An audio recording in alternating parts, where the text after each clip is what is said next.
Let's check, children. Let's check. Question number 1.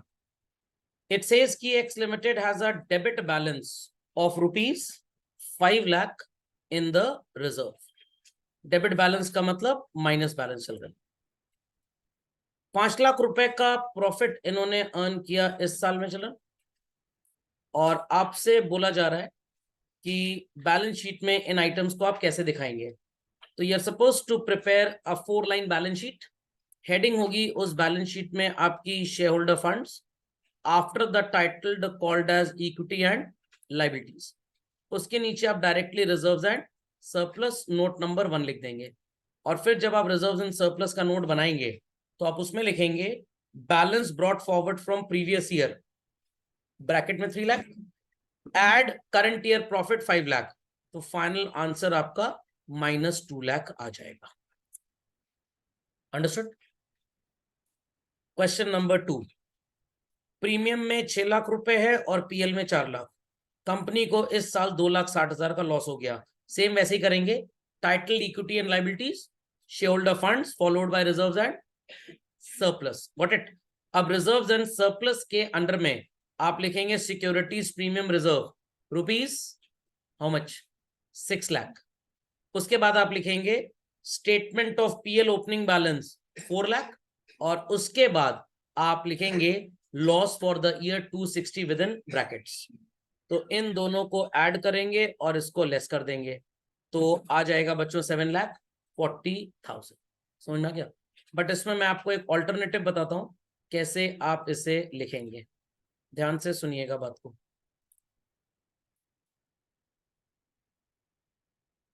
पहले एक आप बनाइए स्टेटमेंट ऑफ पीएल अप्रोप्रिएशन का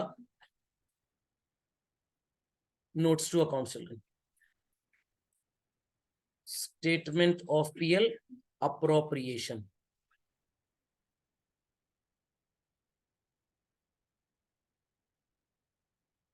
okay, inside that you will write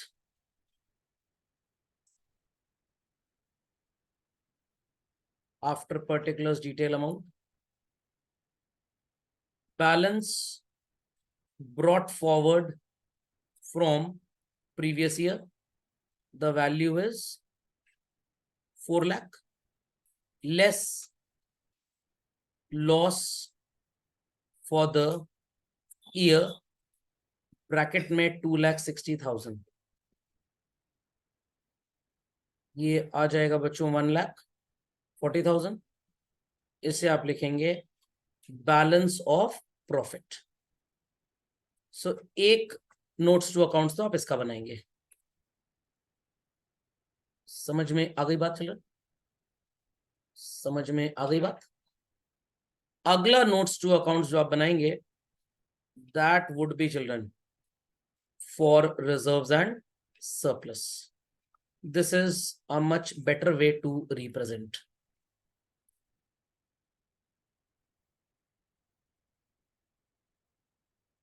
और इसके अंदर आप लिखेंगे securities premium reserve in the amount column value would be 6 lakh. उसके बाद आप लिखेंगे balance of profit value would be 140.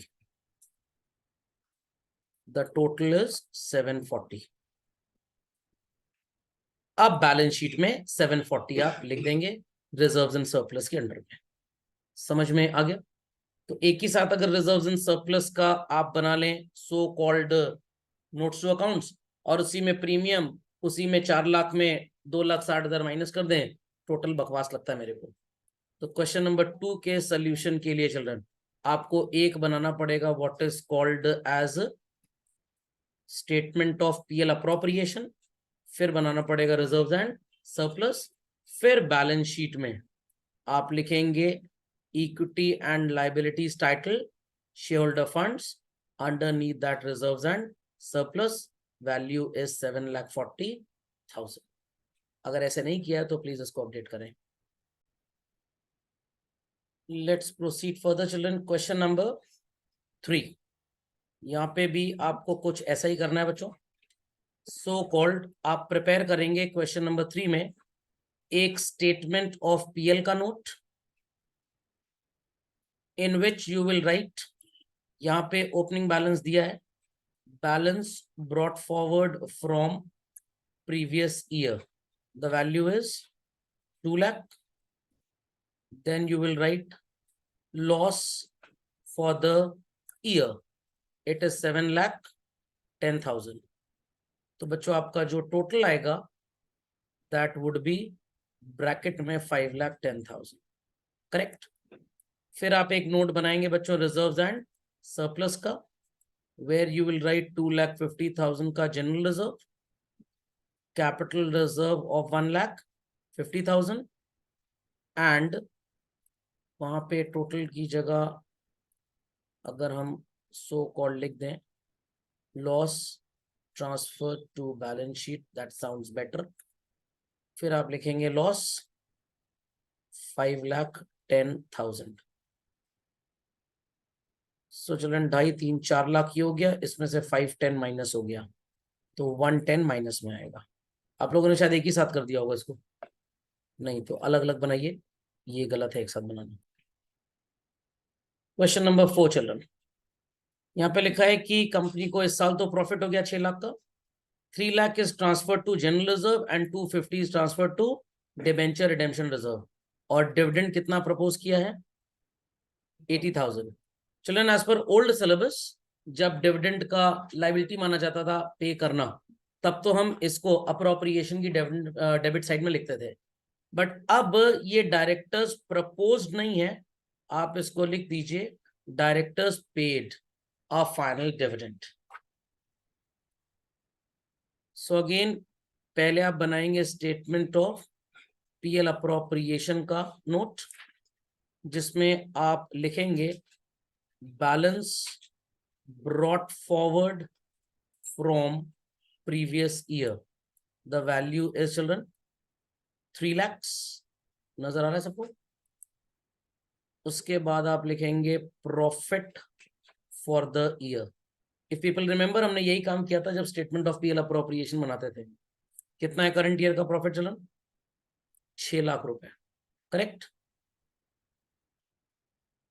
What is 6 + 3 children 9 lakhs। फिर आप लिखेंगे लेस अप्रोप्रिएशंस,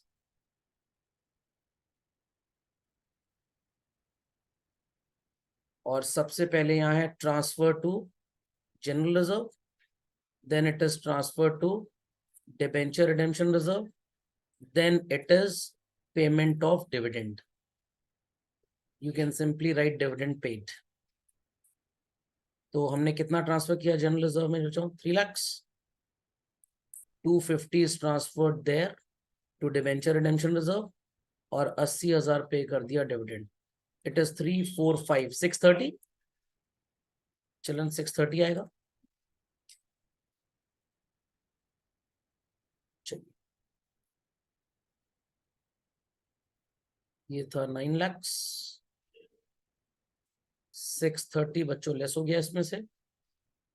सो 9 में से 630 गया, कितना बचा 2,70,000। We'll call it as balance of profit. अब आप बनाएंगे रिजर्व्स एंड सरप्लस का टी। इसमें सबसे पहले तो आप बैलेंस ऑफ प्रॉफिट लिख दीजिए, we were getting it 270। Thereafter आप लिखेंगे जनरल रिजर्व, इनर कॉलम में वैल्यू थी जनरल रिजर्व के चलन 7 lakh, add transfer, general reserve में ट्रांसफर किया था आपने 2.5 लाख रुपए, तो दिस बिकम्स 950। याद आ रहा है जो क्वेश्चन किया था मुझे बड़ा वाला, वो इसीलिए कराया गया था ताकि ऐसे क्वेश्चंस आप कर लें। Then children debenture redemption reserve, the value is 5 lakhs, add कर देंगे ट्रांसफर, कितना ट्रांसफर किया था हमने ओ सॉरी चिल्ड्रन, एक गलती हो गई, 3 लाख रुपए लिखना था यहाँ पे, गलती से 2.5 लाख लिख गया। ये आ जाएगा बच्चों 10 lakhs। And debenture redemption reserve कितना था हमारे पास, 5 लाख का, और इसमें ट्रांसफर किया हमने 2.5 लाख रुपए, ये 7.5 होगा। एंड चिल्ड्रन एक यहाँ पे है सिक्योरिटीज प्रीमियम रिजर्व 2 लाख रुपए, वो सीधे लिख सकते हैं आप।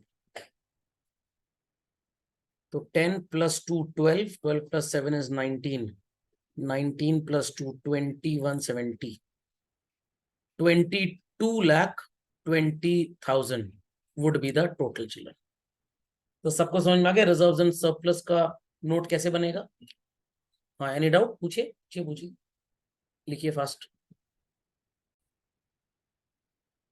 क्वेश्चन नंबर 5, ऑपरेटिंग साइकिल और पेमेंट पीरियड आपको यहाँ पे दिया हुआ है। ऑपरेटिंग साइकिल शब्द याद हो गया होगा सबको, क्या बताया था मैंने, कितना टाइम हमें लगता है नॉर्मली अपने बिजनेस एक्टिविटी को कंप्लीट करने में।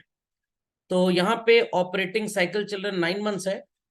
Expected period when payment is made 12 महीने, मतलब 9 months में काम कंप्लीट हो जाएगा और 12 महीने में आपको पैसे मिल जाएंगे। तो लेस देन 12 months है, तो it will be called as what, current. यहाँ पे भी बच्चों आपकी operating cycle less than 12 months है तो करंट। सर यहाँ पे भी 12 months से कम है तो इसे नॉन करंट क्यों बोल रहे हैं? पैसा कब आएगा, 12 महीने के बाद या 12 महीने के पहले? तो ये नॉन करंट है। अब तोते की तरह रटिएगा मत, मैं आपको लॉजिक बताता हूँ इसका, क्योंकि ऑपरेटिंग साइकिल पहले तो डेफिनेशन बताई थी, लॉजिक आप क्वेश्चन में गलती करके ही समझेंगे। 9 months में आपका काम कंप्लीट हो जाता है और 12 महीने के अंदर पेमेंट मिल जाती है, तो दोनों ही टेन्योर 12 या उससे कम ही है। तीसरे एग्जाम्पल में काम तो 11 महीने में कंप्लीट हो गया, पेमेंट अगर यहाँ पे भी 12 महीने या उससे कम में मिल जाता तो ऑपरेटिंग बोल देते, पैसा मिलने में डिले हो रहा है, मतलब ये आपका जो शॉर्ट टर्म क्रेडिटर है बनता जा रहा है लॉन्ग टर्म क्रेडिटर। ये 18 और 20 है चिल्ड्रन, तो again it is classified as what, non current. अब यहाँ पे रट के तो लोग समझ लेते हैं, बट किस चीज के बेसिस पे आपने इसको नॉन करंट बोला? द आंसर इज पेमेंट, क्योंकि काम 18 महीने में हो रहा है तो वो ऑपरेटिंग साइकिल 18 महीने की है। अगर 18 महीने के अंदर पेमेंट आ जाए व्हाट इट, तो करंट होगा, बट पेमेंट ऑपरेटिंग साइकिल के बाहर अगर चला जाता है, डिले हो जाता है, तो आपका short term creditor long term creditor बन जाता है। नहीं समझे बात को? समझ में आ गया? अब अगला देखिए चिल्ड्रन, 18 एंड 16, तो यहाँ पे क्या लिखा है? बात साबित हो गई कि नहीं हो गई? नहीं समझ में आया? समझ में आ गया?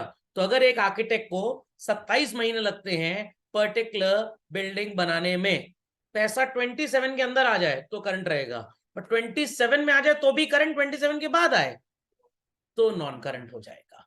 समझ में आ गया? आर्किटेक्ट तो 10 महीने में बिल्डिंग बना देगा, पैसा 27 महीने में आ रहा है तो ये नॉन करंट। तो विद इन ऑपरेटिंग साइकिल, मतलब जैसे कि हिंदी में कहावत है ना, मजदूर की मजदूरी उसका पसीना सूखने से पहले मिल जानी चाहिए। नहीं समझ में आया? 12 से कम भी होना चाहिए ना? नहीं नहीं नहीं नहीं, ऑपरेटिंग साइकिल। मतलब ऑपरेटिंग साइकिल 10 महीने की है। हाँ, और लॉजिकली तो 12 महीने देखते हैं। 12 महीने में तो कोई प्रॉब्लम ही नहीं है ना, प्रॉब्लम तब आती है जब 12 के आगे जाता है कि इसको करंट बोलें कि नॉन करंट बोलें। अब यहाँ पे ऑपरेटिंग साइकिल क्या है, 10 months, बट पेमेंट तो 12 है उसके अंदर हो रहा है, तो इट इज व्हाट। समझ में आ गया? तो अगर आपकी ऑपरेटिंग साइकिल 6 साल की है, कितने की? 6 साल की, और पैसे 5.5 साल में आ गए तो करंट ही माना जाएगा। ऑपरेटिंग साइकिल आपकी 2 दिन की है और पैसा 13th मंथ में आ रहा है तो ये नॉन करंट। नहीं समझे बात को? पक्का? तो if money is received with in the operating cycle तो ये करंट होगा, आउटसाइड द ऑपरेटिंग साइकिल है तो नॉन करंट। इस ब्रह्म ज्ञान को लिख भी लीजिए आप, काफी काम की चीज है, quickly right it.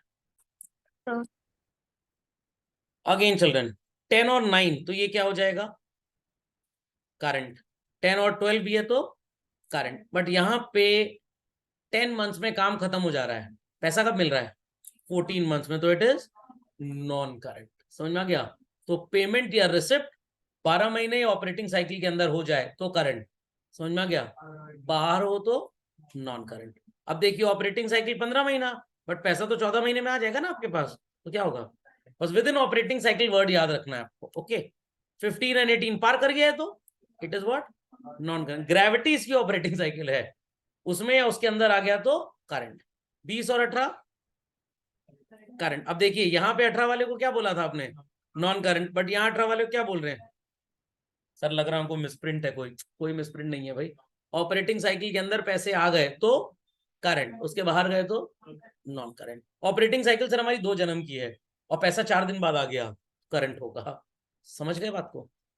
Next, major heads appearing on the equity and liability side, बताया था कितने होते हैं, 3, शेयर के holder funds, non current liability and current liability. तो ये सब तो आपने कर लिया होगा, ठीक। चलिए, करंट असेट्स के सब हेडिंग्स लिखे हैं। अनक्लेम डिविडेंड, खैर आंसर्स थे यहाँ पे, किसी को किसी पॉइंट में प्रॉब्लम हो तो पीपल कैन आस्क। यहाँ पे बच्चों पब्लिक डिपॉजिट था, व्हाइल टेकिंग द क्लास मैंने आपको बताया था कि ये शॉर्ट टर्म भी होता है as well as long term भी होता है। अगर पेबल ड्यूरिंग करंट ईयर लिखा हो तो आप इसे शॉर्ट टर्म बोलेंगे, एल्स ये 18 महीने का डिपॉजिट होता है जो कंपनी बोरो करती है। फर्क क्या होता है इसमें और डिबेंचर्स में, डिबेंचर्स आप बिना किसी एसेट को गिरवी रखे इशू नहीं कर सकते, बट पब्लिक डिपॉजिट बिना किसी एसेट को गिरवी रखे इशू कर सकते हैं। ओके, नेक्स्ट चिल्ड्रन, इन 4 में 5 में कोई problem. Goods in transit sir हमें नहीं समझ में आया कहाँ जाएगा, 11th क्लास में इसका एडजस्टमेंट आपको पढ़ाया गया था। It is as good as closing stock, by closing stock के नीचे बाय गुड्स इन ट्रांजिट लिखते थे ट्रेडिंग अकाउंट में, और बैलेंस शीट में भी क्लोजिंग स्टॉक के नीचे गुड्स इन ट्रांजिट लिखते थे, तो it is an item of inventory only, ठीक। 14th ए, अनपेड मैच्योर्ड डिपॉजिट्स, आपको पैसा देना है बट आपने दिया नहीं, व्हाट इट। चलिए, कोई क्वेरी इस पे किसी की, समझ में आ गया। नेक्स्ट देखिए, यहाँ 4th वाले में प्रीलिमिनरी एक्सपेंस में क्या लिखा है, टू बी रिटन ऑफ। मैंने बोला था या तो आप अदर करंट एसेट में लिखिए like we did while preparing the balance sheet, but reality में ऐसा नहीं चलता, क्योंकि बोर्ड बोलता है कि उसी ईयर में राइट ऑफ कर दो, तो आप इसे रिजर्व्स एंड सरप्लस में डिडक्शन की तरह यूज करेंगे। तो यहाँ पे आधा आंसर लिखा, राइट ऑफ किस में से करोगे ये भी तो बताना चाहिए। Next children, patent and trademark income received debentures issued by company. अब आप कहें सर ऐसा क्यों लिखा है, डिबेंचर्स इशूड मतलब जिसके थ्रू कंपनी ने पैसा बोरो किया, तो this is non current liability के अंदर लॉन्ग टर्म बोरोइंग। अगर लिख के आएगा इन्वेस्टमेंट इन डिबेंचर, आपने किसी के डिबेंचर खरीदे हैं, तो वो नॉन करंट इन्वेस्टमेंट होगा। ओके, क्योंकि इसी चैप्टर की स्टडी आपको अकाउंटिंग रेशियोज और कैश फ्लो पढ़ने में हेल्प करेगी। ये चैप्टर ठीक से पढ़ लिए तो कोई प्रॉब्लम नहीं, और वरना राम राम सत्य है, समझ लीजिए।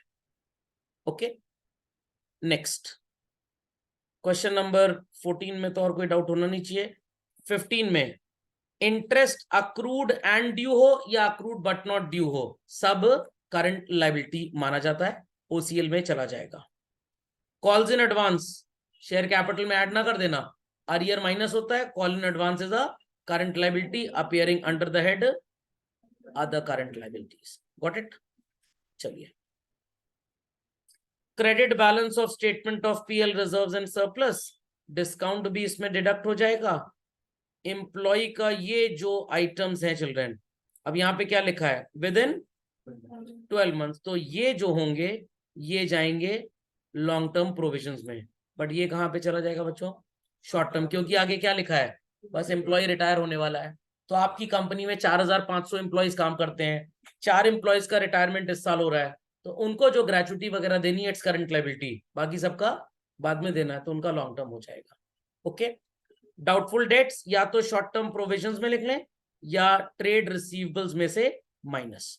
Contracts remaining to be executed, capital commitments, समझ गए। अभी काम करके देना है, अभी दिया नहीं। अयोध्या में राम जी का मंदिर बन रहा है ना, राम जी खुद आए बनाने, नो, उनका कोई भक्त बना रहा होगा, किसी कंपनी को ठेका दिया गया होगा, कंपनी ने अभी कुछ काम पेंडिंग रखा है जो कंप्लीट करके देना है, that will appear under capital commitments. Sir balance sheet के अंदर नहीं जाएगा, बैलेंस शीट के अंदर चीजें तब आएंगी जब वो ट्रायल बैलेंस में आई हो, ट्रायल बैलेंस में तब आएंगी जब वो लेजर में आई हो, लेजर में तब आएंगी जब वो जर्नल में आई हो, और जर्नल में तब आई होंगी जब मनी मेजरमेंट कॉन्सेप्ट होगा। ओके, तो मान लीजिए 200 करोड़ का मंदिर बनना है, 10 करोड़ रुपए का काम अभी पेंडिंग है, कंप्लीट नहीं हुआ, उसका पैसा भी नहीं मिला, तो ये कैपिटल कमिटमेंट्स में जाएगा। ओके, बस ऑपरेटिंग वाला याद रखिएगा, 99% बच्चा ऑपरेटिंग वाले में ही निपट जाता है।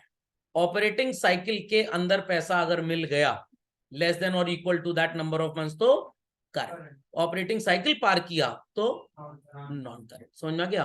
तो फिर से सुन लीजिए, ऑपरेटिंग साइकिल 4 महीने की है, पैसा 1 2 3 4 5 6 7 8 9 10 11 12 तक में मिल रहा है तो करंट, 13 14 15 महीने मिल रहा है तो नॉन करंट। ऑपरेटिंग साइकिल है 24 महीने की, 25 महीने की, 26 महीने की, पैसा मिल रहा है सो कॉल्ड 10 11 12 13 14 15 16 17 सब करंट माना जाएगा।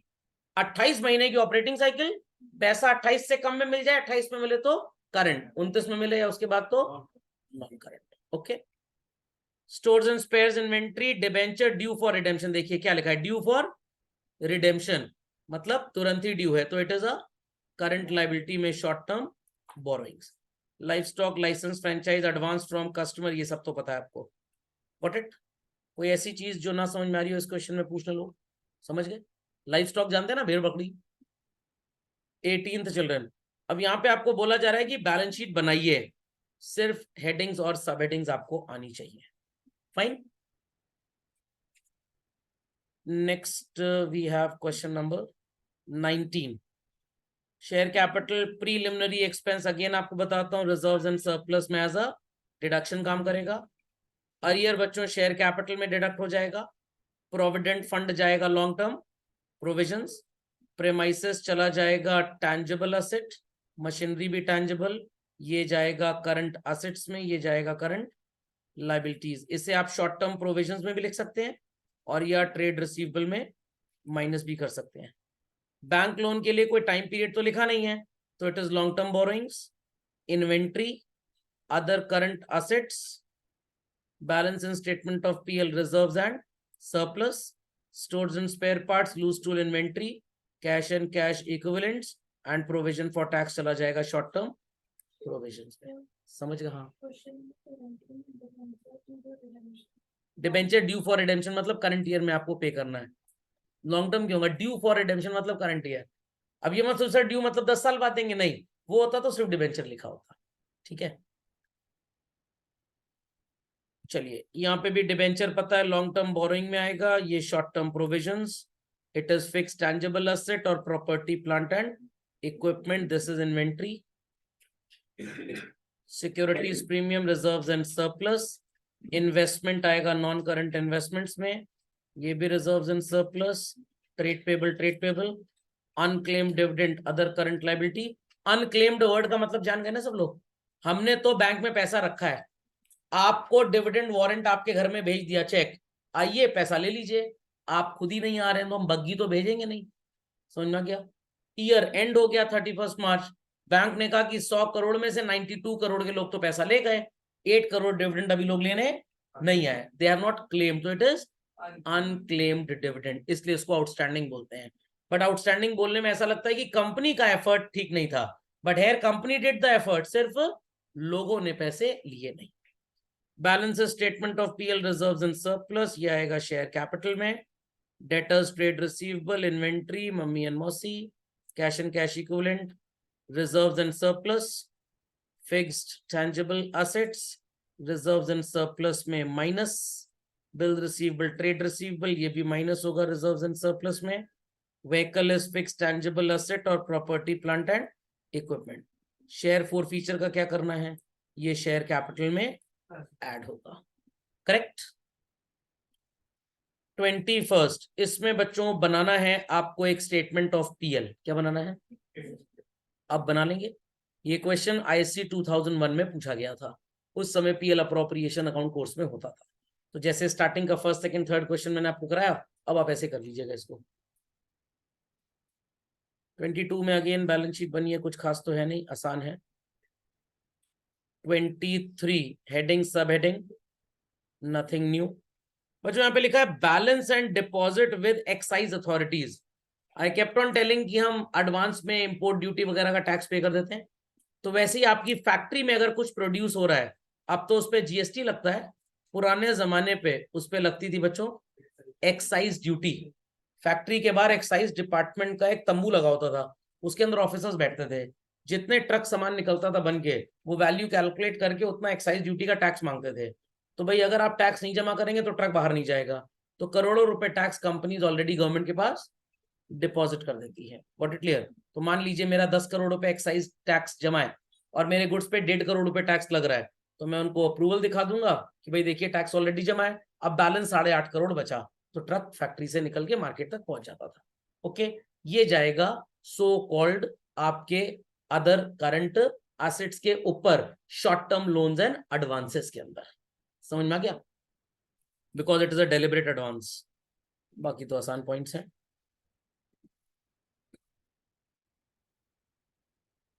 Next children, again question number 24 में भी स्टेटमेंट ऑफ पीएल अप्रोप्रिएशन का एक नोट बनाइएगा, followed by reserves and surplus. 25th children, कोई नया पॉइंट नहीं है, सबके हेडिंग सब हेडिंग्स हैं, लिख के देता हूं because answer is not there. Share capital जाएगा बच्चों शेयर होल्डर फंड्स में, this is in reserves and surplus.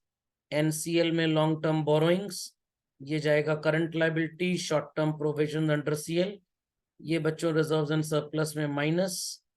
Fix tangible asset या प्रॉपर्टी प्लांट एंड इक्विपमेंट, ये जाएगा नॉन करंट एसेट्स, अंडरनीथ जाएगा नॉन करंट इन्वेस्टमेंट में।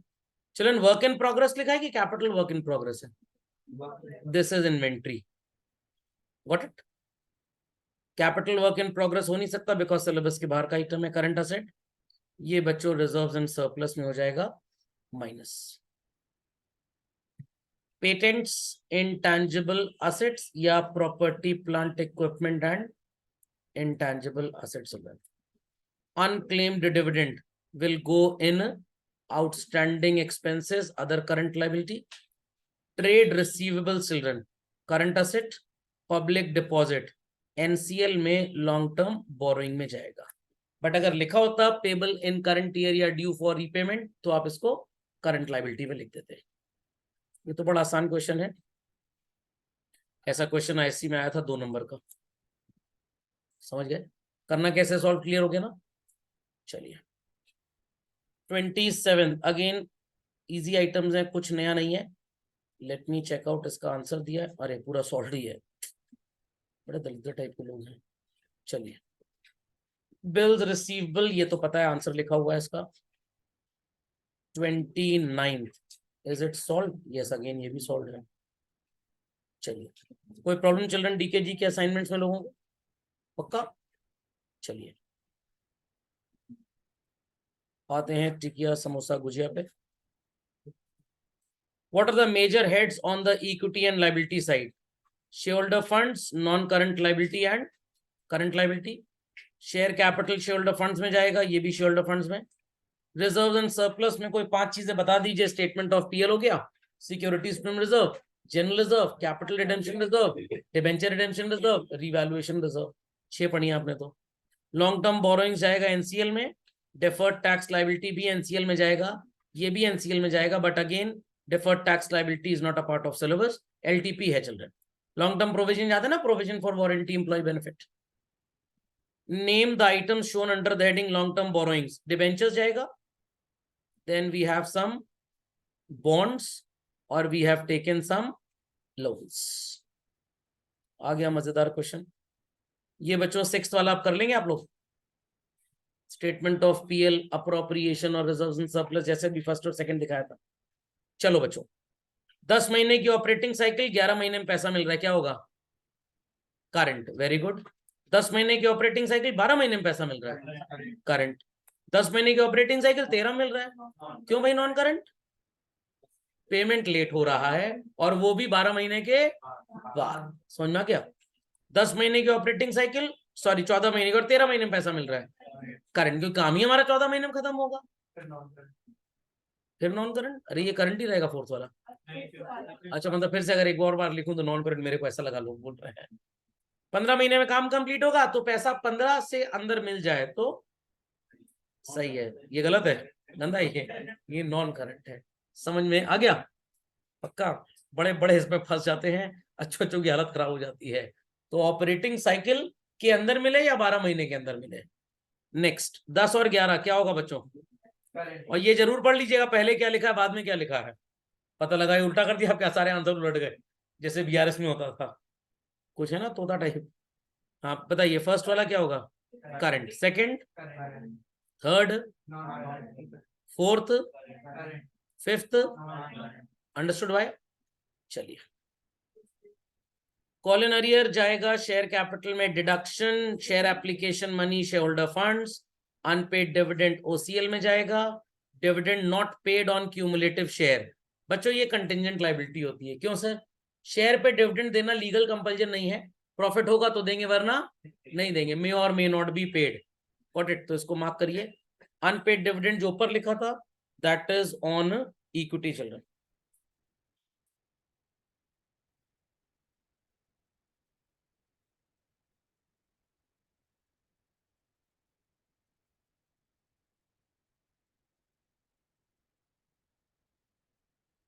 समझ में आ गया? समझ में आ गया। नेक्स्ट, बॉन्ड्स डिबेंचर्स, इन दोनों की बॉन्डिंग बहुत स्ट्रांग है। एनसीएल में long term borrowings, public deposit भी इसी खानदान का है। ये जाएगा बच्चों reserves and surplus share holder funds में। क्रेडिटर्स जाएगा trade payables in sorry current liability. Interest accrued, ये तो अब एक ही हो चुका है, चाहे इंटरेस्ट ड्यू एंड अक्रूड हो, मतलब अक्रूड एंड ड्यू हो, या अक्रूड बट नॉट ड्यू हो। करंट लायबिलिटी में ओसीएल में, समझ गए? Reserves and surplus share holder funds, non current liability, current liability, current liability. Capital work in progress, ये जाएगा आपके नॉन करंट एसेट्स में बच्चों। Provision for warranties, long term provisions underneath NCL. Income received in advance, other current liability CL. Capital advances, स्टेला आंटी हमारी current asset में है ये। Short term loans and advances. Got it? Debentures maturity with in current year children, current liability में short term borrowings. Premium जाएगा reserves and surplus, provident fund LTP under NCL. Correct? 14 में intangible asset, intangible asset under development same जगह। Investment more than 12 months है तो आप इसे क्या बोलेंगे? Non current. बट बच्चों का ट्रेड इन्वेस्टमेंट लिख के आता है, ट्रेड मतलब खरीदने बेचने वाला, तो ये करंट मान लिया जाएगा। Deferred tax asset, non current asset. Stores and spare parts और लूज टूल्स, करंट एसेट में कहां जाएगा? इन्वेंट्री। समझ गए? क्वेश्चन नंबर 15 इजी है। 16, ये कोटेड कंपनी का मतलब जानते हैं? कोटेड कंपनी जैसे लिस्टेड कंपनी होती है स्टॉक एक्सचेंज में जिसके शेयर बाय सेल होते हैं, एग्जैक्टली वैसा ही ये भी। एडवांसेस रिकवरेबल इन कैश जो होगा बच्चों, ये जाएगा short term loans and advances में। बट जो प्रीपेड इंश्योरेंस है ये जाएगा अदर करंट असेट्स में। रिकवरेबल इन कैश मतलब आपने किसी को लेंड किया है शॉर्ट टर्म के लिए पैसा। ओके? डेटर्स तो पता ही है, ट्रेड रिसीवेबल, ये जाएगा property plant equipment and intangible assets में। अनअमोर्टाइज्ड लॉस रिजर्व्स एंड सरप्लस में माइनस हो जाएगा। ये इजी है, इजी है, ट्रक इजी है, दिस इज ऑल इजी, कुछ नया नहीं है इसमें, कर लिया होगा सबने। ये भी इजी, ये भी इजी। अनक्लेम्ड डिविडेंड बता दिया, ये बता दिया, ये बता दिया, ये बता दिया, ये बता दिया। ये जाएगा दोनों रिजर्व्स एंड सरप्लस में। चलिए, शेयर ऑप्शन आउटस्टैंडिंग अकाउंट, इसको बाय डिफॉल्ट आपको रिजर्व ही मानना है। क्या मानना है? रिजर्व। एग्जांपल दिया था लास्ट लेक्चर में, एम्प्लॉइज को हम शेयर्स देना चाहते हैं तो उन शेयर्स को बाजार से खरीद के एम्प्लॉइज को सस्ते अमाउंट में देंगे, ये जो लॉस होगा यहां से झेला जाएगा। Then again nothing new in this. 1 2 3 ये सब पुराना है। Debit balance of statement of PL याद रखिएगा, रिजर्व एंड सरप्लस में क्या होगा बच्चों? माइनस। 21 इजी है, कुछ नया नहीं है, आ गया होगा सबका answer. Computer and related equipment, ये वही tangible asset. Goods acquired for trading, बेवकूफ बनाते हैं, इट इज बेसिकली इन्वेंट्री। समझना कि बिस्किट को कुकीज लिख दिया और दाम बढ़ा दिया, हाई फाई नाम बोल के। Loan payable on demand children, it's a current liability, short term borrowings. ठीक। 24 again very easy. 25 negative balance reserves and surplus में minus. Provision for employee benefit long term provisions, current liability में ये जाएगा short term provisions में। Bank OD, O sorry, short term borrowing children, bank OD भी short term borrowings. Bill receivable, trade receivable under current asset, trademarks, property plant equipment and intangible asset, या आप fixed intangible में इसको लिख सकते हैं। सही है। ट्रेडमार्क हो जाएगा, ये रिजर्व में जाएगा। Income received in advance is current liability. Stores and spares, inventory, office equipment, fix tangible या property plant and equipment, current investments, current asset में जाएगा। ये रिजर्व्स एंड सरप्लस में minus, it's a current liability, fixed intangible asset या property plant equipment and intangible asset में लिख सकते हैं। This is other current assets underneath current assets, और ये जो था इंटरेस्ट अक्रूड, ये अदर करंट लायबिलिटी में सीएल में जाएगा। सही है। 10,000 डिबेंचर्स रिडीमेबल इन 4 इक्वल इंस्टॉलमेंट्स। अब ये ध्यान से सुनिएगा, 10 लाख है चलन, इसका 2.5 लाख रुपए तो इसी साल रिडीम होगा, तो 2.5 लाख रुपए जो इसकी वैल्यू है ये करंट लायबिलिटी है। ओके, और बाकी का जो 7.5 लाख है it is a non current liability. Fine. 11% bank loan payable after 5 years, it's a non-current liability, long-term borrowings. Interest on debentures and bank loan not paid, always a current liability. समझ गए? ये सब आसान है, कुछ नया नहीं है इसमें। This is all old, कुछ भी नया नहीं है। ये नया है बच्चों, premium on redemption. Premium on redemption ये आपके लॉन्ग टर्म बोरोइंग्स में ही जाएगा। इसको सिक्योरिटीज प्रीमियम में मत लिख दीजिएगा, ये भी पे करना है, but not today, after some years. Again 31 is easy, 32 same है, कुछ नया नहीं, 33 पुरानी चीजें। ये एक्यूमुलेटेड डेप्रिसिएशन आपको नजर आ रहा होगा। 11th क्लास में डेप्रिसिएशन चैप्टर में लोगों ने प्रोविजन फॉर डेप्रिसिएशन पढ़ा था। या तो इसे आप असेट में माइनस कर दीजिए, नहीं माइनस करना चाहते तो इसे आप प्रोविजंस में दिखा दीजिए, दोनों सही है। ओके, चलिए बच्चों 35th, sales and revenue from services RFO में आएगा, बाकी सब अदर इनकम में आ जाएगा। ये भी अदर इनकम, ये जाएगा आरएफओ में, ये अदर इनकम, ये अदर इनकम, ये अदर इनकम। ठीक। Cost of material consume 5 lakh plus 25 30 और माइनस 4 कितना होगा चलन? कितना होगा? 26 lakh. Cost of material consume निकालना children. Opening inventory 3.5 lakh plus purchase किया 17.5 लाख, क्लोजिंग इन्वेंट्री है 3.25 लाख। बाकियों को सर कंसिडर नहीं करना? नहीं, बाकियों को कंसिडर नहीं करना, क्योंकि आपसे सिर्फ क्या पूछा गया है? Cost of material consumed. Got it clear? ये जो फिनिश गुड्स का ओपनिंग क्लोजिंग स्टॉक है चिल्ड्रन, ये जाएगा underneath what is called as change in stock, और ये भी जो होगा ये भी जाएगा अंडरनीथ चेंज इन स्टॉक। और जो ओपनिंग और क्लोजिंग इन्वेंट्री है ये भी जाएगा underneath change in stock, but पहले ये cost of raw material consumed में जाएगा। Got it clear? बट अगर आप इसको दोनों जगह लिख देंगे तो गड़बड़ी हो जाएगी। तो अगर आप cost of raw material consume में 3.5 लाख को प्लस और 3.25 लाख को माइनस कर रहे हैं, तो कृपया करके बेवकूफी करते हुए इसको चेंज इन स्टॉक में कभी भी ना लिखें। ये सिर्फ इसलिए पढ़ा रहा हूं ताकि रेशियोज में प्रॉब्लम ना हो, ये तो कभी बोर्ड में पूछा ही नहीं जाएगा। ओके, क्योंकि बोर्ड के सिलेबस में बैलेंस शीट है। तो आसान है, 17.5 में 3.5 ऐड कर दीजिए, कितना हो गया? 21, उसमें 3.25 माइनस कर दीजिए, 17.75 आ जाएगा। ठीक, बस इन सब का चेंज निकाल लीजिए। ये आएगा so called minus 50,000, this would be plus 25,000, this would be plus 50।